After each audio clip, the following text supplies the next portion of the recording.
तो hey guys, मेरा नाम है सचिन। आप देख रहे हैं हमारा यूट्यूब चैनल। अगर आपको अपने फ़ोन में आपको अपने वीडियो में इफ़ेक्ट, साउंड इफ़ेक्ट यूज़ करने हैं मल्टीपल, आपको बहुत सारी इफ़ेक्ट वहाँ पे मिल जाएंगी। अब ये सारे इफ़ेक्ट आप फ्री में यूज़ कर सकते हो, बिल्कुल फ्री में। बस आपको मैं जैसा करूँगा आपको सेम स्टेप फॉलो कर लेना है। उसके बाद आपका पूरा सारा पोस्ट फ्री में आप यूज़ कर सकते हो और अपने वीडियो में यूज़ कर सकते हो। उसके आपके यूज़ करने से साउंड इफ़ेक्ट आपके वीडियो की क्वालिटी और प्रोफेशनल लगने लगेगी। तो सबसे पहले आपको गूगल में जाना है।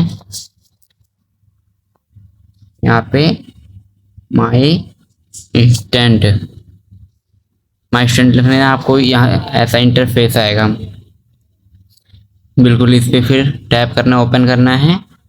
आप यहाँ पे देख सकते हैं, यहाँ पे लिंक भी कॉपी कर सकते हैं, डाउनलोड भी कर सकते हैं।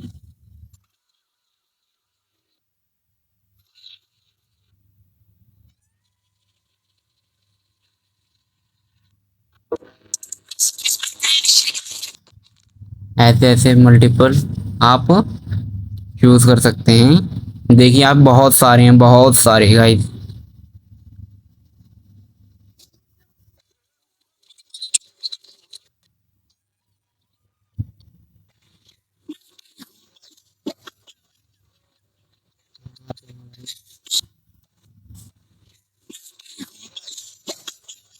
यहाँ पे आपको यूज़ करना, आप डाउनलोड भी कर सकते हैं, इसकी बात नहीं है। ये देखिए गाइस, यहाँ पे डाउनलोड वाला ऑप्शन आ गया है MP3। यहाँ से आपको डाउनलोड भी कर सकते हैं। बस अगर आपको हमारी वीडियो पसंद आई तो हमें लाइक और सब्सक्राइब कर लीजिए, ताकि हम और ऐसी वीडियो आपके लिए लाते रहें। धन्यवाद।